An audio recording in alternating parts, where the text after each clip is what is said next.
Hi friends, nourishing വ്ളോഗ്സിൻ്റെ പുതിയൊരു വീഡിയോയിലേക്ക് സ്വാഗതം. ബനാന കൊണ്ട് നമുക്കിന്നൊരു വട്ടയപ്പം ഉണ്ടാക്കിയാലോ? അതിനുവേണ്ടി ഞാനിവിടെ നല്ലപോലെ പഴുത്ത 2 ഏത്തയ്ക്ക എടുത്തിട്ടുണ്ട്. അത് നമുക്ക് ഒരു മിക്സിയുടെ ജാറിലേക്കൊന്ന് അരിഞ്ഞിട്ട് കൊടുക്കാം. ഇത് നമുക്ക് മോർണിംഗ് ബ്രേക്ക്ഫാസ്റ്റായിട്ടും ഈവനിങ്ങിൽ ചായയുടെ കൂടെ സ്നാക്കായിട്ടും ഒക്കെ കഴിക്കാൻ പറ്റുന്ന ഒരു റെസിപ്പിയാണ്. ഇതെല്ലാവർക്കും നന്നായിട്ട് ഇഷ്ടപ്പെടുന്ന ഒന്നാണ്. അതുപോലെ വളരെ ഈസിയാണിത് ഉണ്ടാക്കിയെടുക്കാനായിട്ട്. ഒരേത്തയ്ക്ക ഞാനിവിടെ അരിഞ്ഞെടുത്തു.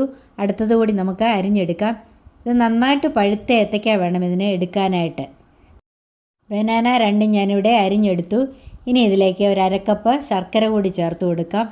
ശർക്കര ശുദ്ധീകരിച്ച ശർക്കര ആയതുകൊണ്ട് ആസച്ച് ചേർക്കുകയാണ്. ഇനിയും 1 കപ്പ് തേങ്ങ ഞാനിവിടെ തിരുമ്മി എടുത്തിട്ടുണ്ട്. അതുകൂടി ഇതിലേക്ക് ചേർത്ത് കൊടുക്കാം. എന്നിട്ടിത് നന്നായിട്ടൊന്ന് അരച്ചെടുക്കാം. ഏത്തയ്ക്കായും ശർക്കരയും തേങ്ങയും എല്ലാം ഞാനിവിടെ അരച്ചെടുത്തു. ഒട്ടും വെള്ളം ചേർക്കാതെയാണ് ഞാനിവിടെ അരച്ചെടുത്തിരിക്കുന്നത്. ഇനി ഇതിലേക്ക് അരക്കപ്പ് അരിപ്പൊടി കൂടി ചേർത്ത് കൊടുക്കാം. ഞാനിവിടെ സാധാരണ വറുത്ത അരിപ്പൊടിയാണ് എടുത്തിരിക്കുന്നത്. ഇതിലേക്ക് ഒരു അരക്കപ്പ് വെള്ളം കൂടെ ചേർത്ത് നമുക്ക് നന്നായിട്ടൊന്ന് അടിച്ചെടുക്കാം. അരിപ്പൊടിയും കൂടെ ചേർത്ത് ഞാനിവിടെ അടിച്ചെടുത്തിട്ടുണ്ട്. ഇനി നമുക്കിത് വേറൊരു പാത്രത്തിലേക്ക് മാറ്റാം. അടിച്ചെടുത്ത ബാറ്ററി ഞാനിവിടെ ഒരു പാത്രത്തിലേക്ക് മാറ്റിയിട്ടുണ്ട്. ഇനിയും നമുക്കിതിലേക്ക് ഒരല്പം ഏലക്ക പൊടിച്ചത് ചേർത്ത് കൊടുക്കാം. ഞാനിവിടെ ഏലക്കായും പഞ്ചസാരയും കൂടെ പൊടിച്ചത് 1/2 ടീസ്പൂൺ ചേർത്ത് കൊടുക്കുകയാണ്.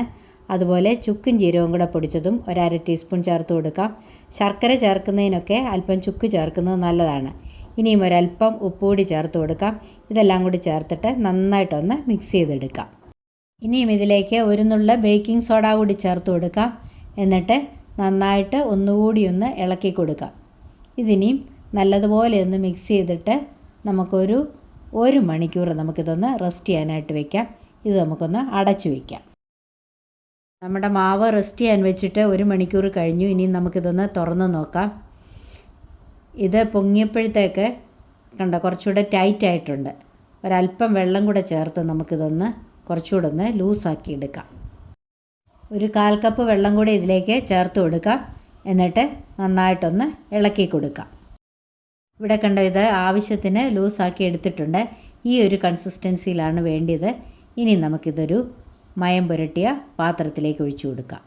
മാവ് ഒരു പാത്രത്തിലേക്ക് ഞാൻ ഒഴിച്ചു കൊടുത്തിട്ടുണ്ട്. ഇതൊന്ന് ടാപ്പ് ചെയ്യാം. ഇതൊരു 1/4 ഭാഗം മാത്രമേ ഒഴിച്ചു കൊടുക്കാവുള്ളൂ. ഇനി ഞാൻ നേരത്തെ ആവി കയറ്റി വെച്ചിരിക്കുന്ന ഒരു അപ്പച്ചെമ്പിലേക്ക് ഇതൊന്ന് വെച്ച് കൊടുക്കാം. എന്നിട്ടൊന്ന് അടച്ചു വെക്കാം. ഇതിനിയും ആവി കയറി ഒന്ന് വേകട്ടെ. വട്ടയപ്പം ആവി കയറി ഒരുമാതിരി വെന്ത് കഴിയുമ്പോഴേ ഇതിൻ്റെ മുകളിലേക്ക് നമുക്ക് കുറച്ച് നട്ട്സും റൈസിൻസും കൂടി വെച്ച് കൊടുക്കാം. ഇത് മാവിലേക്ക് ഇട്ട് കൊടുത്താൽ അതങ്ങ് താണു പോവും. അതുകൊണ്ടാണ് ആവി കയറി ഒരല്പം വെന്ത് കഴിയുമ്പോഴേ ഇങ്ങനെ വെച്ച് കൊടുക്കുന്നത്. ഇനി നമുക്ക് വീണ്ടും ഇതൊന്ന് അടച്ച് നമുക്കൊന്ന് വേവിച്ചെടുക്കാം. വട്ടയപ്പം വെന്തു ഞാനിവിടെ വാങ്ങിയെടുത്തിട്ടുണ്ട്. ഇനി ഇത് നമുക്കൊരു പ്ലേറ്റിലേക്ക് മാറ്റാം. അപ്പോൾ നമ്മുടെ അടിപൊളി ബനാന വട്ടയപ്പം ഇവിടെ റെഡി ആയിട്ടുണ്ട്. ഇത് കുട്ടികൾക്കും മുതിർന്നവർക്കും എല്ലാം ഇഷ്ടപ്പെടുന്ന ഒരു പലഹാരമാണ്. അതുപോലെ വളരെ ഈസിയാണിത് ഉണ്ടാക്കിയെടുക്കാനായിട്ട്. ഇതുപോലെ എല്ലാവരും ഒന്ന് ട്രൈ ചെയ്ത് നോക്കണം. എന്നിട്ട് എൻ്റെ വീഡിയോ ഇഷ്ടപ്പെട്ടെങ്കിൽ ഒന്ന് ലൈക്ക് ചെയ്യണം, കമൻറ്റ് ചെയ്യണം, മറ്റുള്ളവർക്കൊക്കെ ഒന്ന് ഷെയർ ചെയ്ത് കൊടുക്കണം. സബ്സ്ക്രൈബ് ചെയ്യാതെ ആരെങ്കിലും ഉണ്ടെങ്കിൽ ഒന്ന് സബ്സ്ക്രൈബ് ചെയ്ത് സപ്പോർട്ട് ചെയ്യണേ. അടുത്തുള്ള ആ ബെല്ലൈക്കൺ കൂടി മറക്കാതെ ഒന്ന് എനാബിൾ ചെയ്യണം. അപ്പോൾ ഞാനിടുന്ന വീഡിയോസൊക്കെ നിങ്ങൾക്ക് നോട്ടിഫിക്കേഷനായിട്ട് ലഭിക്കും. ഇതുവരെയും എനിക്ക് തന്ന എല്ലാ സപ്പോർട്ടിനും നന്ദി. തുടർന്നും എന്നെ സപ്പോർട്ട് ചെയ്യണം. ഇനിയും മറ്റൊരു നല്ല വീഡിയോയുമായി കാണും വരേക്കും bye bye, take care, thank you, love you all.